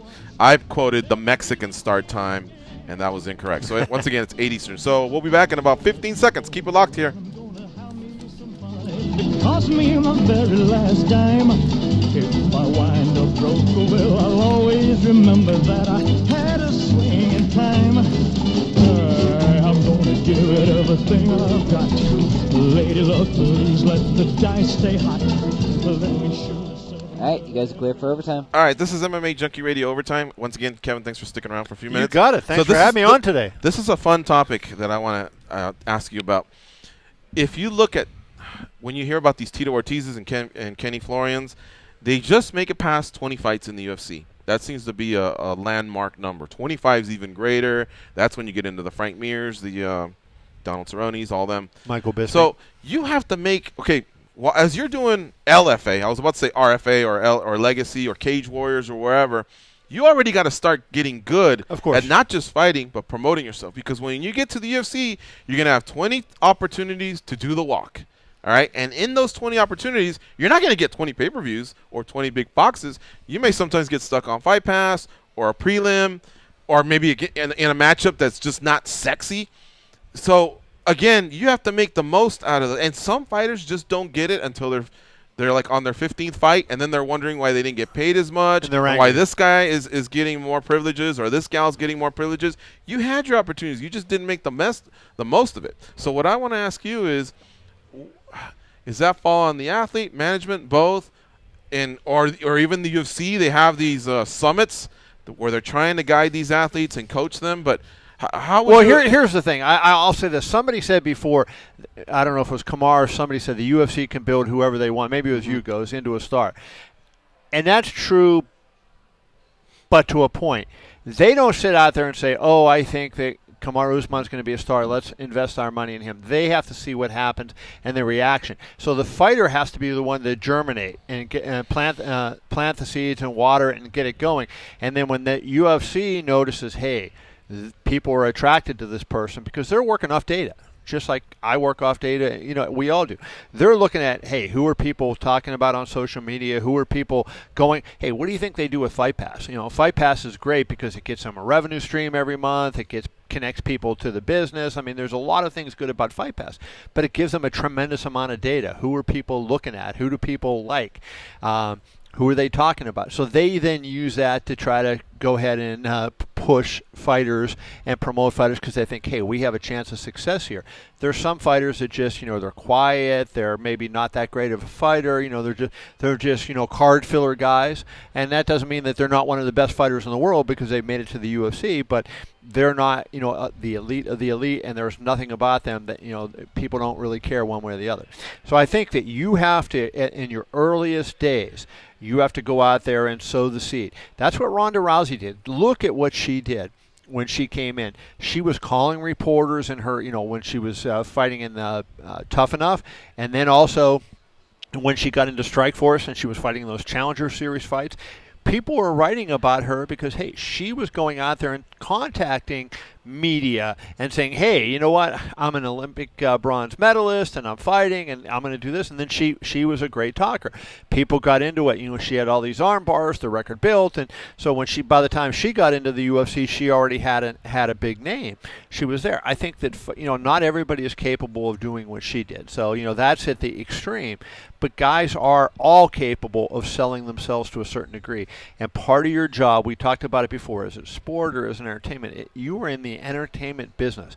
And when I have to go to a fight on a Saturday night, if I choose as a fan to go to a fight, I have to think, do I want to go to a movie? Do I want to go to the comedy show? Do I want to go to the nightclub and listen to the band play? What do I want to do? Where am I going to spend my $100 or $200 on that particular given night? And you have to convince me as a fighter that you are worthy of my money putting down and that I want to watch you. And the earlier you do that and the better you do that, I think the better off you're going to be, and you're going to make a ton of money. You'll reap it. It's slow and then goes up like that. And I think it's like a slow build and then really pops. It's on the fighter. We were talking with Brad Tavares earlier, and if you'll I'm going to name some great trash talkers or sellers or marketers, whatever. But they've all referenced each other as history has come along. Muhammad Ali's referenced Gorgeous George. I've heard Ric Flair reference Muhammad Ali. And I believe a lot of what Mayweather did, I haven't heard him directly say anything about Ric Flair, but that whole, custom-made suits and, Ric Flair and what he does and what he talks about. Of course. Right. Woo! Right, exactly. And then from Mayweather, there is a Conor McGregor, and obviously Conor McGregor, same thing. He wanted to get paid, and so I believe a lot of these guys are amazing athletes, but I think they also did the research on what the precedent had been set, what worked and what didn't. Being a heel or being cocky or being both or being a little of this, a little of that, and they were also able to back it up. Well, Mayweather created a persona, Money May. He was Pretty Boy Floyd for much of his career. Yeah. And, and he wasn't that big of a draw for a while. It took the Oscar fight, right? Pulled it out of him? The Oscar fight, he started to become a draw before that, but that was the one that really put him over the hump. He created, but you don't have to create a persona. You don't have to be a trash talker, but you have to make yourself interesting. So if you go out there, if you fight exciting fights, if you make people aware when you're fighting, you get people wanting to see you. Give them some reason to want to be able to see you, and don't if you use the talk that I really have a lot of respect for my opponent, and I'm looking forward to a really good fight. That's not going to get too many people jazzed up. I mean, the really, really, really, really, really pure martial artists will like that, and that will. But the reality is, most people are going to just, that's cliche talk to them, and they just, tune it out, and they don't get it. You have to give people a reason to want to watch. And it could be doing what Mayweather did. It could be doing what Ronda did. It could be doing what Muhammad Ali did. But there's a million ways to get to it. But what you have to do is you have to create a visceral connection between you and your fans. And that that is the number one thing. And I think that's what Conor McGregor did. Hey, I talked to Conor early on in his UFC gig, and he wasn't the same as he is now in his talking. And even we had a lunch. John Morgan was there, Brett Okamoto. I can't remember all the Adam Hill with Conor here at an Irish pub in Las Vegas, and we were interviewing him. Adi Attar, his manager, was there. And he was doing some chirping, but certainly nothing to the level he is now because his confidence wasn't there, right?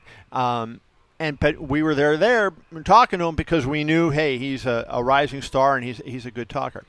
And I think that's, you just have to come up with your thing. Right. What is your thing? You don't want to be fake, and you don't want people to say, but hey, you know what? Look at Mike Bisping. He went out there, and I don't think Mike Bisping thought of himself as a bad guy, and he doesn't this day, but he embraced the role that people thought. So he just played it to the hilt, and he did that. And now he's making really good money. He's the UFC middleweight champion. He's out there. Coming out. So I like the way Daniel Cormier did it. I think that's the middle ground where he can churn it up when he needs to, and he can be professional when he needs to. He can be a good role model. He kind of has the total package. I agree. Yeah. I think of Fedor and GSP. There's been a few guys that have been able to do it, but they had to have long results. I mean, GSP, if you rewind 5-7 years ago, when GSP would be done fighting, we'd all go, it's the same thing. Why did I even buy the pay-per-view? The same thing. But there's still massive respect that he gets because that same thing was a 50-45 ass whooping of another good fighter. Right. Fedor wouldn't talk much either, but he'd go in there and he'd do his thing. It just took a long – they had a longer route to do it, but they were very respectful. They bow, they shake their hands, this, that, whatever. But it's just a different era now. It's different times. And Goes brings up some great points when he talks about what Reebok's done. So with the Iceman or Tito, if you went with a little kid or your family – and on the way out, you said, did you have fun? And the kid goes, yeah. And he goes, I'll buy you a T-shirt or something. Right. The kid, something resonated with him, And so when he walks up there, he's going to go, oh, the guy, he had the icicles, Chuck. Right. Or the Flames, Tito. There was Tito, something about these different fighters that had something. And now in this era, with everybody just wearing Reebok, now the onus, I think, is more on the fighter to somehow register with the fans, whether it's that post-fight speech. I think that's a great opportunity. Or doing media leading up to the fight. Yeah, I think there's a couple things. I mean, in terms of the Reebok, one of the things, and there's a lot of people that have criticized the Reebok deal for a number of reasons, but one thing I'll criticize it for here, I thought there was going to be a lot more of like the T-shirts, like you said, that not the fight kit shirts, but and there's a ton of Conor McGregor shirts out there, but the kind of the roots of fight type shirts, or the ones that you would want to wear if you're a fan. You go pay $25. The fight kits, I think $90, for some of that stuff, and most people aren't going to pay that for a T-shirt, that type of thing. But if there was more for all the fighters out there, which is what I was led to believe that there would be. So you could go online and I could find, number 432 on the roster. And if he happened to be from my city or my country, or, I just liked him for some, I went to college with him and I want to buy his T-shirt, that he was going to get some revenue of that. And I don't think that exists for a lot of the fighters. You go on Reebok's site and they don't get it. So that's where I thought they were going to get more money from that, and of course you knew the bigger stars were going to get the bigger royalties, but I thought that you would see more of that from, for other fighters. And that hasn't existed.